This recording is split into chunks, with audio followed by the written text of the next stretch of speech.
educação é a estrutura básica do desenvolvimento de qualquer sociedade. Sem uma orientação educacional segura, não há desenvolvimento, de acordo com Winston Churchill. Esse é o podcast Fala Aparecida. O tema da edição de hoje é a educação.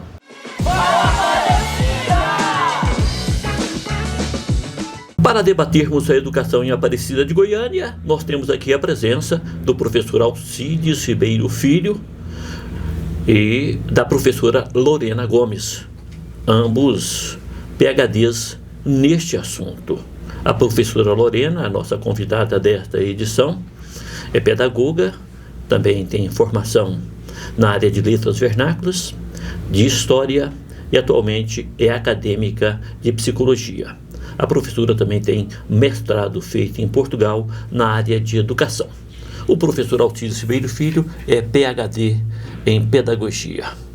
O tema Educação em Aparecida de Goiânia propõe debater a educação como um todo, contextualizado na nossa cidade. Um dos problemas da escola moderna não é a construção de prédios. Isto o poder público tem feito em quase todos os municípios brasileiros. É que há uma diferença entre um prédio, um quadro, um giz e uma escola de verdade. E o desafio não é levar o aluno até a sala de aula. O desafio é o aproveitamento e a permanência na sala de aula. Professor Alcides, o que fazer para que o aluno fique na sala de aula? Olha, Kleber, nós temos muitos parâmetros que podemos utilizar. Um deles é fazer com que o professor tenha aula atrativa, para manter o aluno ligado, aceso. Esse é um dos principais problemas. O segundo é você ter uma escola tranquila, onde o aluno se sinta bem, onde ele se sinta como se estivesse em casa, para que ele possa ter um aproveitamento seguro. E terceiro, que nós podíamos colocar, seria o apoio da escola e também da família, para que esse aluno possa ter um desenvolvimento factível. Professor Lorena, uma escola atrativa, uma escola que mantém o aluno lá dentro da sala de aula, que ele se sinta bem, fica feliz ali dentro, tem que ter quais elementos e quais deles são de responsabilidade do professor, que é a sua área? Olá, Kleber. Olá. Bom, uma escola, para ela ser atrativa, primeiramente, igual o professor falou, ela precisa conhecer os seus alunos, conhecer as habilidades dos seus alunos. A gente fala muito que é difícil manter o aluno na escola, mas porque a escola, quando a gente olha um celular, o telefone, tudo mudou muito e às vezes a escola permanece aquela mesma estrutura. Então a gente precisa olhar para as habilidades dos nossos alunos, né? Eu trabalho com a pedagogia ecossistêmica, onde ela não vê a sala como um todo, mas ela trabalha habilidades. E no ensino tradicional, muitas vezes o aluno bom é aquele aluno que é bom em matemática, em português, mas eu tenho aquele aluno que ele é desenhista, que ele pode ser um artista. Então a escola atrativa é aquela que consegue alcançar as habilidades de todos os alunos e motivá-los a ver que aquelas potencialidades são valorizadas. E aí, como é que fica a questão das tecnologias de ensino? Porque hoje nós temos uma série delas, né? A gente tem, sobretudo, a base na internet que está mudando essa questão das tecnologias de ensino.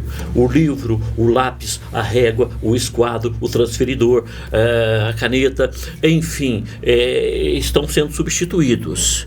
Essas tecnologias, elas dão condições ao professor de penetrar nesse universo das habilidades do aluno, do educando? Sim, as tecnologias são muito bem-vindas. Elas dão condições aos professores de trabalhar com esse aluno, porém o que a gente não pode esquecer, que é exatamente o que você falou, é desse processo primário. A parte da escrita, a gente sabe que nós temos uma ligação entre o ato de escrever e o cérebro, em transformar esse aprendizado em conhecimento.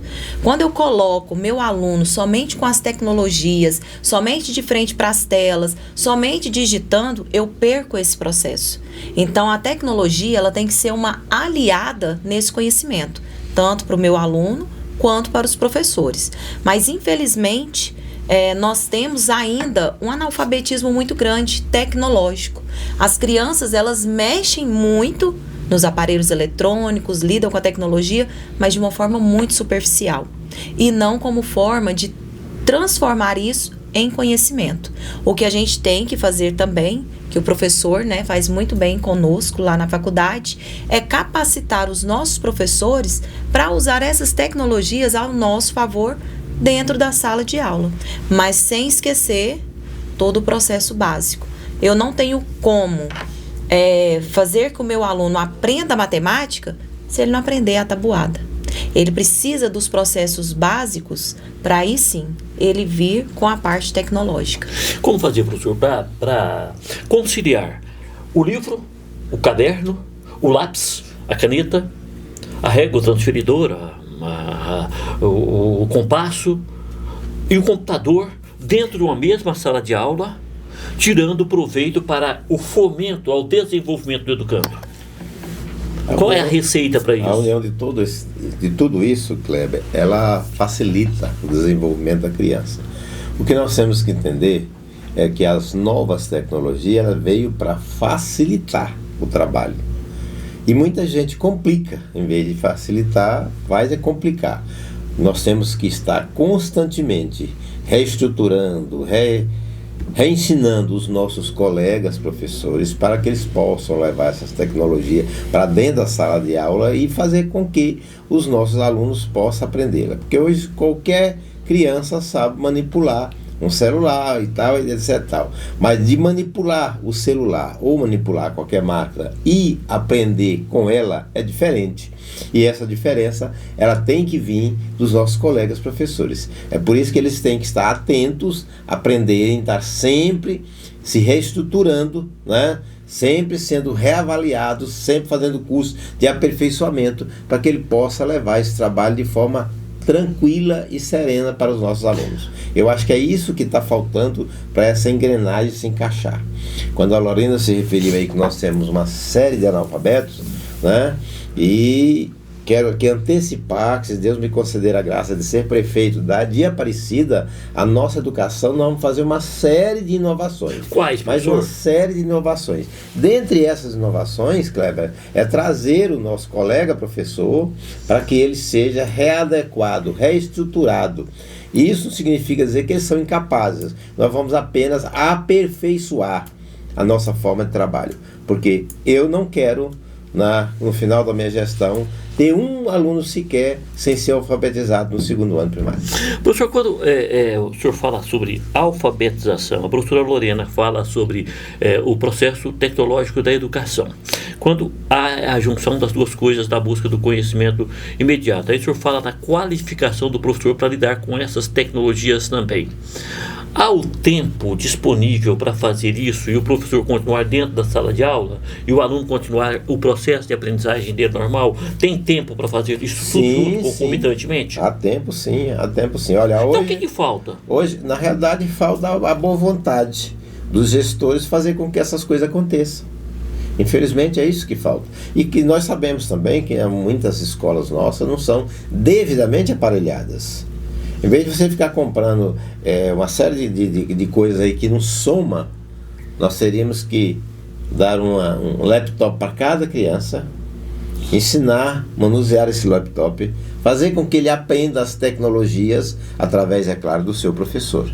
E para isso o professor, ele ganha X aulas para preparar as suas aulas. Esse horário de preparação seria o horário que ele seria reestruturado, repreparado para usar as novas tecnologias junto às nossas crianças. Professor Lorena, os professores estão abertos a esta possibilidade, entrar no mundo tecnológico, dominar a linguagem digital para levar para a sala de aula esse ensinamento? Sim, os professores estão muito dispostos. Se tem uma categoria que eu vejo que está sempre em busca do conhecimento, em busca do aprendizado, são os professores. Os professores estão sempre se capacitando para trazer o melhor para os alunos. O professor Alcides, sendo prefeito, reestruturando as nossas escolas de Aparecida, isso vai acontecer com certeza.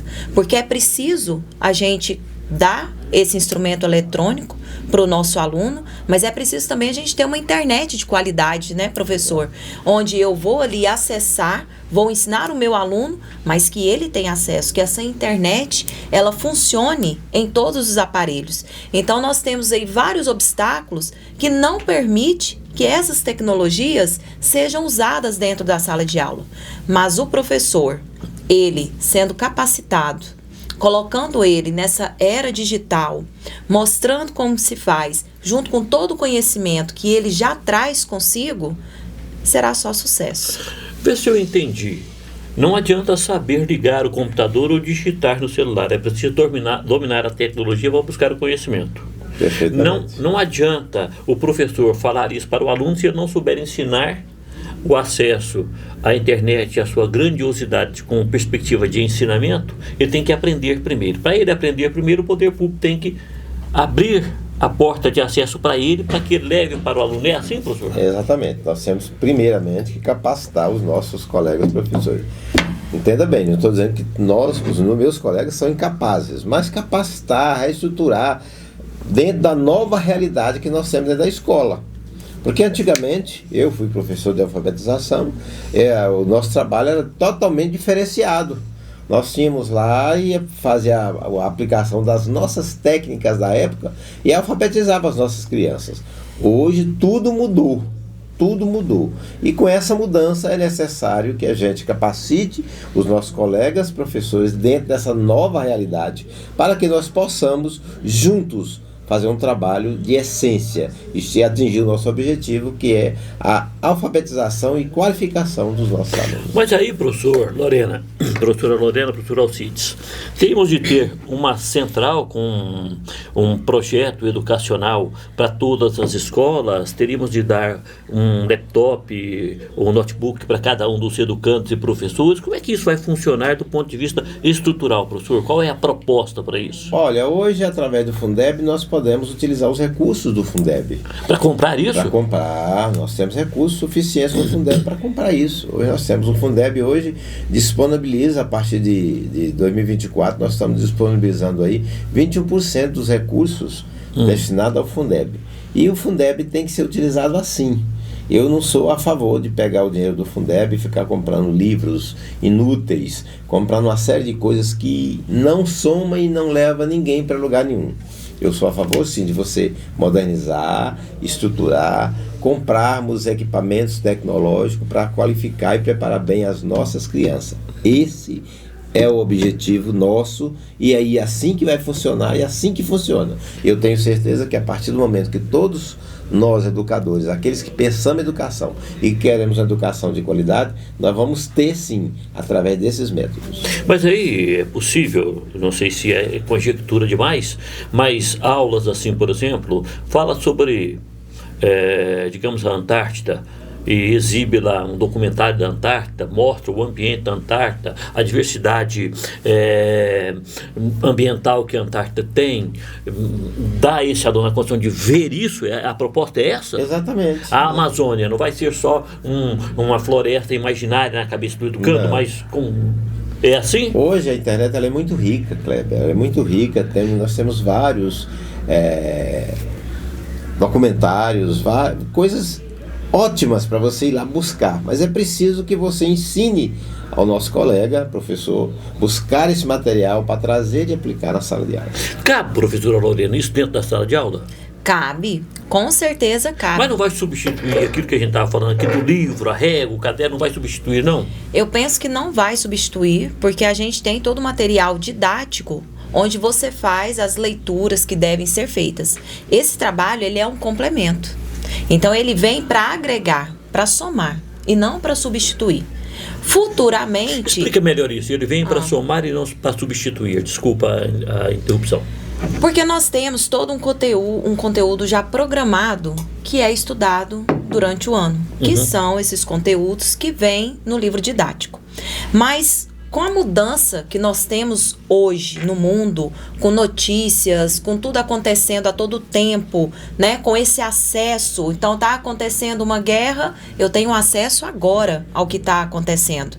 Quando o livro didático é feito, muitos acontecimentos ainda não existiram. Então eu preciso Ele estudar. tem que ser impresso e até chegar na sala de aula. Exatamente. Na internet é tempo real. Exatamente. Então a internet ela vem para trazer o que está acontecendo agora. Então eu estou ali estudando sobre a história do nosso país. Então tudo o que aconteceu está ali no livro. E o que está acontecendo agora? E as mudanças políticas de hoje? O pensamento das pessoas? O que está acontecendo que está influenciando o nosso dia a dia na sala de aula? Porque a gente sabe que a política ela rege tudo. Tudo que acontece é por meio da política. Então, o que está acontecendo? Eu vou trazer esse aluno para que ele seja atualizado dos conhecimentos, para que ele entenda que aquilo que ele lê no livro didático, que é história, que às vezes já aconteceu, como isso reflete naquilo que a gente está vendo agora, nessa notícia. Nossa configuração política, por que que ela é assim hoje? Há um porquê. Então, eu vou trazer tudo isso para o meu aluno. A tecnologia, como o professor falou, ela é para somar, ela é para agregar. Então, eu busco ali todos os fatos que eu quero. Estou estudando, quero falar algo com o meu aluno, quero um exemplo. Se eu estou ali com o meu computador, com o meu tablet, com a internet, eu falo para eles, gente, vocês viram que aconteceram assim, assim, acessa tal página, vamos ver como que foi isso. Então, o meu aluno ele vai ficar muito mais próximo desse conhecimento e isso vai fazer mais sentido para ele. Ele vai conseguir sintetizar isso de uma forma melhor. Porque a gente sabe que o conhecimento ele tem muito a ver com as emoções, a forma que esse aluno sente dentro da sala de aula. Então, se eu tenho uma professora que ela é empolgada, que ela é motivada, que ela é alegre, que ela ensina, que ela é acolhedora, que ela tem uma fala próxima dos alunos, o aprendizado ali será muito melhor. Então, se eu tenho tudo isso agregado com a tecnologia, onde o meu aluno confere ali na internet aquilo que nós estamos falando, ele vê em imagens, isso agrega muito mais no conhecimento. Professor, esta é uma reflexão sua ainda, como professor, como homem de educação, ou essa é uma proposta de governo de modelo educacional para a Aparecida de Goiânia? As duas coisas, Kleber. Primeiro, eu como membro efetivo no Congresso Nacional da Comissão de Educação, eu tenho levado àquela comissão uma série de inovações, uma série de mudanças, né? Inclusive quando se trata de aluno especial, que hoje essa categoria de alunos especiais tem aumentado muito em nosso meio, né? E a previsão é que nós tenhamos 10% dos nossos alunos especiais a partir de 2030, quer dizer, daqui a 6 anos nós vamos ter esse número aí praticamente triplicado. Isso é preocupante, nós temos que nos preparar para isso. Se nós não nos prepararmos, nós vamos realmente nos perder, né? E esse é o objetivo nosso, de fazer leis sérias para vir auxiliar na solução desses problemas e concomitantemente fazer com que a educação aconteça de forma plena, da forma que nós já falamos aqui anteriormente. Se isso não acontecer, infelizmente, nós vamos continuar aí no rabinho da fila. Mas nós temos um modelo educacional padronizado para o Brasil. Tem como aplicar, o senhor deixa de ser deputado federal, e digamos que o senhor seja eleito prefeito de Aparecida de Goiânia, então o senhor deixa de ser deputado federal. E aí nós temos um modelo de educação para os municípios do Brasil inteiro. Tem como modificar só em Aparecida, fazer esse projeto de expansão em conteúdo, tecnologia, de modernidade, tudo só em Aparecida? O prefeito pode fazer isso? O prefeito pode, ele tem autonomia no município dele. E isso que nós queremos mostrar. A partir desse momento, eu tenho certeza que nós seremos muito bem copiados. Não só pelos municípios goianos, como municípios brasileiros que ainda têm uma educação de forma retrógrada, né? Nós precisamos de melhorar, de aperfeiçoar, porque a gente amarga aí. Eu, como educador, me sinto muito triste quando eu vejo o resultado do PISA, quando eu vejo o resultado do Enem, né, que sai lá a avaliação. No ano passado, 2023, nós recebemos aí, o governo comemorou o primeiro lugar, né, o melhor ensino médio do Brasil, Goiás, média 4,5. Isso me... Não é nem a nota vermelha, né? É nem a nota azul, melhor dizendo. Isso nos deixa assim... entristecido, amargurado. Como é que nós somos primeiro lugar e a nossa nota é 4,5? Nota 4,5 é uma nota horrível. É uma nota vermelha, nós temos que mudar isso. E alguém tem que ter essa coragem. O senhor tem essa coragem? Se Deus me conceder a graça de ser prefeito, você pode ter certeza que nós vamos fazer isso. E aí, professor, essas tecnologias, elas têm, naturalmente, o braço técnico, né? O lado técnico. O professor não será substituído? O professor não vai ser trocado por um técnico em informática? Não. O professor é insubstituível? O professor é insubstituível. Ele tem que ser burilado, preparado para essa nova função. Não é? Porque hoje, a maioria dos nossos colegas professores, eles estão preparados para ensinar o ensino padrão, que não é esse ensino. E hoje nós temos que nos preparar para o futuro, para as novas gerações. E essa nova geração, ela está envolvida por uma nova realidade educacional, onde nós vamos utilizar demasiadamente as novas tecnologias, coisa que nós não fazemos nos dias de hoje. Quando eu lhe disse aqui anteriormente que nós vamos substituir esses livros de historinha, que não sei o que se gasta fortunas com eles, por um laptop para cada criança. Mas o livro continua, o livro de qualidade continua. O livro de qualidade continua, o livro de dados continua. Eu estou me referindo aos livros de historinhas, né? Como foi o caso aqui da Prefeitura de Aparecida, que o ano passado gastou quase 30 milhões de reais do Fundeb. Ela gastou comprando umas revistinhas aí, uns livrinhos aí, que não vale nada e que não auxiliam em absolutamente nada as nossas crianças. Foi feito só para gastar aquele dinheiro, mandar aquele dinheiro para a editora daquela revista e do ponto de vista educacional não aproveitou nada. Nada. No meu ponto de vista, eu como educador que sou, educador por essência, eu faço educação desde 17 anos. Eu não sou educador de hoje, eu não comecei a minha vida como educador hoje. Eu passei 40 anos na sala de aula, trabalhando como professor, de fato e de direito. Então a gente conhece, sabe que hoje, se você aplicar as novas tecnologias, sabendo aplicar, eu sou leigo em informática, mas eu estou aos poucos... Me coloca nessa aí, por favor. Aos poucos eu estou me adaptando, porque eu sei que se eu não me adaptar, eu vou ficar para trás. Então eu tenho que me reciclar, eu tenho que me atualizar, eu tenho que melhorar a minha performance. E para isso eu recorro aos jovens que estão ao nosso redor, que nos ajudam, os sobrinhos, os netos, né? Que nos ajudam, né? Porque sei lá, você está com dificuldade de resolver um problema no celular, eles fazem assim, pi, pi, pi, pi, 4 botões, resolveu. Né? E é assim que tem que ficar o professor, pegar o celular assim com 4 digitações e resolver também. O professor tem que ficar assim. É exatamente isso na questão do que vocês estão falando. Quando a gente olha para a turma de professores que nós temos, não existia, eles não tinham acesso nem a computador, né? Então Pois é, uma distância de gerações, eu sou de uma geração que eu não tive acesso ao computador, né? Como a gente estava conversando, eu ia lá para a Praça Cívica com as folhas de papel ao maço com pauta, com a minha mãe, para fazer pesquisa nos livros, depois trazia tudo para casa, ia ver o que aproveitava para fazer os meus trabalhos. Hoje, uma criança de 1, 2 anos, ela sabe onde é o YouTube, ela coloca a musiquinha que ela quer. Então, eles nascem já nessa era digital. São digitais, já nascem digitalizados. Exatamente. E é preciso encurtar essa linguagem. Essa distância entre essa geração e a do professor... É essa que tem que ser encurtada. A gente precisa preparar, que é o que o professor falou que vai fazer, preparar os nossos professores para estarem realmente integrados com a tecnologia. De saber por que esse aluno gosta tanto dessa tela, por que ele mexe tanto nisso, o que eu posso trazer para dentro da sala de aula. Né? A gente tem vários jogos educativos no computador. Né, que você trabalha ali com a criança ao mesmo tempo que você está dando aula e que se torna algo agradável para a criança. Então, eu preciso... Mas a aula fica mais agradável com a utilização das tecnologias? Ela fica muito mais, porque eu tenho muito mais recursos.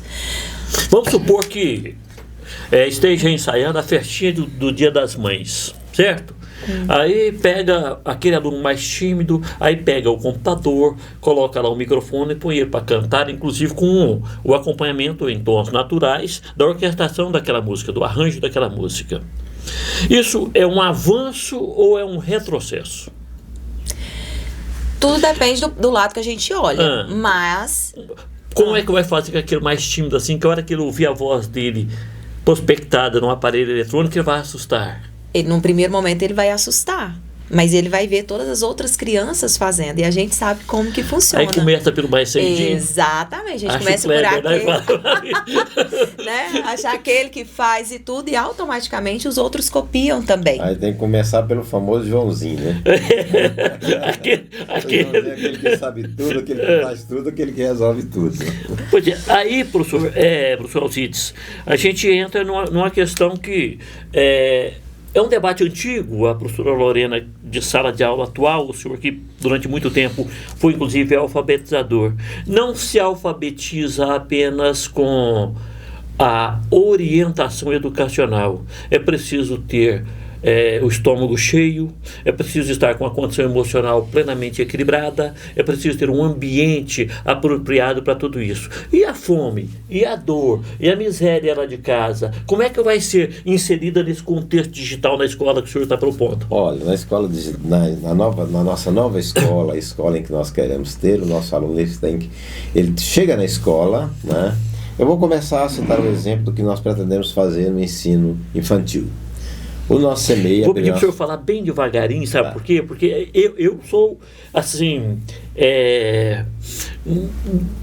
inclinado a entender todo a sua proposta de governo, a grandiosidade dela para Aparecida de Goiânia. Eu não sabia dessa sua intenção, eu estou sabendo agora, nesse podcast. Então eu quero que o senhor fale bem devagarinho, porque inclusive eu vou anotar algumas coisas aqui. Perfeito. Olha, os nossos CMEIs. Os nossos CMEIs hoje, eles recebem as crianças 7 horas da manhã. Aí o pai já chega lá apavorado porque está atrasado para chegar no serviço, chegar lá para entregar a criança e sair correndo. Nós vamos abrir as nossas portas às 6 da manhã. Qual que é o nosso objetivo? Fazer com que o pai chegue lá tranquilo, deixe o seu filho com a pessoa responsável que está lá para recepcioná-lo, né? E aquela criança vai ser conduzida para a sua salinha, para o lugar onde ele deve ficar, né? Então a mãe vai trabalhar, a mãe ou o pai vai trabalhar, que deve chegar no serviço até às 8, ele sai de lá tranquilo. Ou você chega no CMEI 7 horas, abre 7 horas. Aí até receber aquele tanto de pai, aquele tanto de mãe que está na fila, vai gastar mais 10, 15 minutos. O pai sai de lá atrasado, nervoso, irado e preocupado. Às vezes ele pega a criança, quer passar por cima, né? Pega aí, eu tá na hora. É verdade. Pega então, aí que eu vou para a escola. Eu vou para essa ideia nossa de abrir as portas às 6 da manhã é para que o pai possa conversar com o professor, possa conversar com o assistente social que vai estar lá, possa conversar quando necessário for com o nosso psicólogo, que também vai estar lá, para nós termos essa contrapartida, sabe? Dessa forma, eu tenho certeza que a gente vai conseguir estruturar os nossos garotos, as nossas crianças, que eu costumo chamar de jardim da infância. Então o pai vai chegar mais cedo, deixar o seu filho tranquilamente para chegar a tempo de chegar no trabalho dele. Mas aí tem a hora dele pegar o filho lá na escola, professor. Mudou o horário, Kleber, nós vamos estender até às 20 horas. Porque aí, olha só, o pai sai costumeiramente, qual que é o horário que os pais saem do trabalho? 18. Aí o CMEI marca lá para pegar o menino 17. O que vai fazer? Pois essa é a minha questão. Esse é um dos grandes problemas. Então nós vamos fazer um estendimento de horário. Até às 20 horas o pai vai ter tranquilidade para chegar lá e saber que seu filho está sendo bem cuidado. E com detalhe, se necessário for ampliar mais um lanche para esse garoto, nós vamos fazer sim. Vamos fazer. Deixar lá as crianças para que possam lanchar 18, 18h30, para nós não termos problema com eles. Se precisar deles derem sono e tiver que dormir, já vai ter a caminha deles, vai ter um colchãozinho para que eles possam dormir e esperar o pai lá deitadinho. Na hora que o pai ou a mãe passar lá para buscá-lo, nós vamos entregar e ele vai para casa tranquilo com o seu filho. Professor, mas aí não está tendo nem CMEI? Esse é um dos grandes problemas. Esse é um dos... Nós vamos, a minha proposta, se Deus me conceder a graça, mais uma vez, aqui repito, de ser o prefeito dessa cidade, eu pretendo construir 20 CMEIs agora em 2025 e 20 CMEIs em 2026. Com a construção desses 40 CMEIs, nós vamos zerar o número de vagas deficitárias. Ou seja, hoje nós temos 8.204 crianças fora do CMEI. E nós sabemos que esse número, a tendência é só aumentar. Então o que nós vamos fazer? Nós vamos ampliar alguns CMEIs existentes para atender a curtíssimo prazo essa ampliação de vagas e também construir mais 40, que com 40 CMEIs construídos, nós vamos atender o número de alunos que tem excedente. Bom, aí, professor, tem uma outra questão, né? Na educação infantil, que o senhor nominou bem de Jardim da Infância, eu prefiro esta nomenclatura, Jardim da Infância, eu achei ela mais ideal, né? Mas nessa que o senhor nomeou como tal, o senhor propõe a solução, construir os CBs, né? Dar um horário de funcionamento mais justo para enquadrar com as atividades profissionais dos pais. Né? Manter a alimentação e com o número de refeições necessárias e lanches para a criança. E a partir do Jardim da Infância ali, quando ele já vai mesmo para o ensino, propriamente dito, o ensino básico, propriamente dito, o ensino escolar. Aí eu pergunto, assistência médica para que ele possa aprender, psicológica para que ele possa aprender, a alimentação para que ele possa aprender, a autoestima, essa coisa toda. Qual é a proposta do senhor? É a mesma, Kleber. O nosso objetivo é transformar a maioria das nossas escolas em escola de tempo integral. Mas hoje frio, nós temos... fome, dor, não vai atrapalhar o aluno na presidência? Não vai. Sabe por quê? Porque você pode pegar, resolver todas essas questões de forma bem tranquila. Primeiro, hoje as nossas escolas em tempo integral, elas começam às 7 da manhã e vai até 2 horas da tarde. Eu já vou descartar essa possibilidade. Ela vai começar às 7 da manhã e vai até às 17 horas. E nesse interino desse dia inteiro, nós vamos fazer uma série de atividades internas dentro da escola para que o aluno possa fazer integração uns aos outros. Além da aprendizagem, tem que haver integração social, né?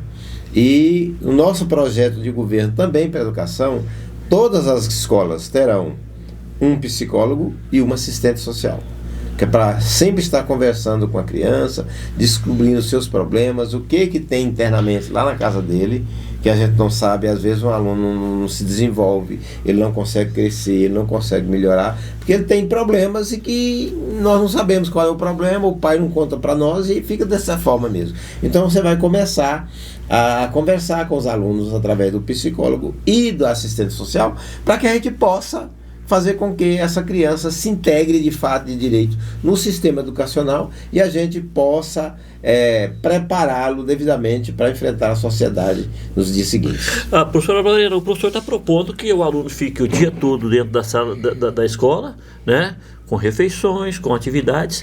Que atividades? O que pode ser feito além da sala de aula para o aluno ficar bem lá dentro da sala da escola? Várias coisas. Eu quero saber quais. Vários projetos, né? Quais? Então, o que pode ser feito? Uma das coisas, né, que a gente pode fazer é, primeiramente, o resgate exatamente dessa interação social. Então, hoje a gente olha, nossos alunos, eles estão muito presos às telas. Cadê as brincadeiras? Quando a gente fala de bola, tudo, peteca, quando a gente fala da educação infantil, pular amarelinha, escrever no chão, pular elástico. Dentro da sala de aula, escrever no chão? Não, no chão não. Aí o aluno ele vai ficar na escola. Então essas são atividades propostas para fazer fora da sala de aula. Extra classe. Isso, extra classe, fora da sala de aula. Então eu acho que isso faz parte do processo de aprendizado. Né? Sim. Então, quando a gente trabalha essas habilidades, a gente está ensinando para a criança ali noções de espaço, coordenação motora. Se você observar as crianças de hoje que ficam diretamente nas telas, elas têm um desequilíbrio maior ao andar. Elas vão correr, elas caem muito mais, não que isso não seja normal de criança, mas a forma como ela cai, a forma como ela se levanta, o reflexo. Então, tem noção de tempo e espaço, né? Exato. Do mundo virtual Exatamente. E o mundo real. Ela perde noção corporal, espacial. Então, esse é um dos projetos que deve ser trabalhado, sem contar das tradições, né? Quando eu faço isso, eu vou contar para a criança, a professora vai contar para a criança da experiência dela, é algo que ela vai experimentar com outras crianças, ela vai perguntar isso em casa, isso aumenta a interação com os pais, porque os pais vão se lembrar, muitas vezes não tem um assunto em comum com a criança, mas quando ela traz isso para casa, esse pai ele vai ter uma interação com ela. Ah, eu também pulava, era assim, às vezes se dispõe mais até ter um relacionamento melhor com essa criança. Então, tudo aquilo que está ali no livro, a gente pode trabalhar como um projeto prático. Cabe também a dança, o teatro, a música? O teatro, a dança, a arte em si, ela é essencial para qualquer ser humano. Mas quanto mais para as crianças. Isso. Como é que vai ser? Tem que ter o palco, tem que ter o restaurante, tem que ter, o professor propõe que tem a caminha do aluno, lá tem que ter toda essa parte nós contamos com a reestruturação do professor, com certeza. Mas aí, professor, o prédio da escola vai caber essas novas instalações dentro dele? Porque à medida que o senhor precisa de um restaurante, tem que ter um espaço para o restaurante lá, o refeitório também, né? Aí tem que ter, ainda que não precisa ser um amplo auditório, mas tem que ter um palco, vai ter com a sala que tem um palco para o aluno apresentar, cantar. Aonde não tiver, nós vamos improvisar e fazer com que as coisas aconteçam, porque a maioria das nossas escolas tem quadra. Senhor, desculpe eu interromper o senhor, mas eu conheço suficientemente para dizer que o senhor não improvisa nada. Eu não conheço nada do senhor que tenha sido improvisado, nada, nesse tempo de 30 anos trabalhando ao seu lado, eu não conheço nada do senhor que seja improvisado. Improvisar, eu acho que o senhor não vai improvisar, eu acho que o senhor vai construir mesmo. Eu acho não, eu posso falar. A improvisação, Cléber, vai ser temporária, porque se nós não fizermos algumas improvisações, né, adequações de forma temporária, nós não vamos conseguir atingir o nosso objetivo. Eu sei que o primeiro ano da nossa gestão em relação à educação, nós vamos ter muita dificuldade porque o pessoal está acostumado com o sistema antigo. Esse vai morrer, esse vai acabar. Esse nós vamos acabar. Nós vamos acabar e vamos fazer uma aplicação de novas tecnologias. Inclusive, nós temos uma grande parte do nosso alunado de ensino fundamental, do 6º ao 9º ano, que são alunos do Estado. Nós vamos fazer uma parceria com a secretária, eu até já conversei isso com ela, e a secretária de Educação do Estado, para que o nosso aluno daqui seja tratado de forma diferenciada de outras cidades. Por quê? Porque aqui nós queremos uma integração geral, porque não adianta eu fazer um trabalho com meus alunos das escolas municipais e os alunos das escolas estaduais ficaram alheios ao processo. Porque tem diferença de responsabilidade, né? Até uma série é do município, dali para frente é do governo. Até o 9º ano é do município, mas aqui na cidade nós temos mais da metade do nosso alunado, do 6º ao 9º ano, eles são de escolas estaduais. E nós não temos como absorver todos agora. Sim. Né? Então o que nós vamos fazer? Vamos fazer uma parceria com a Secretaria Estadual de Educação. E aí a gente se responsabiliza por pegar os professores estaduais, trazerem para o nosso âmbito de trabalho, aperfeiçoar, tratar melhor eles da forma adequada que nós queremos implantar aqui, para que a coisa funcione.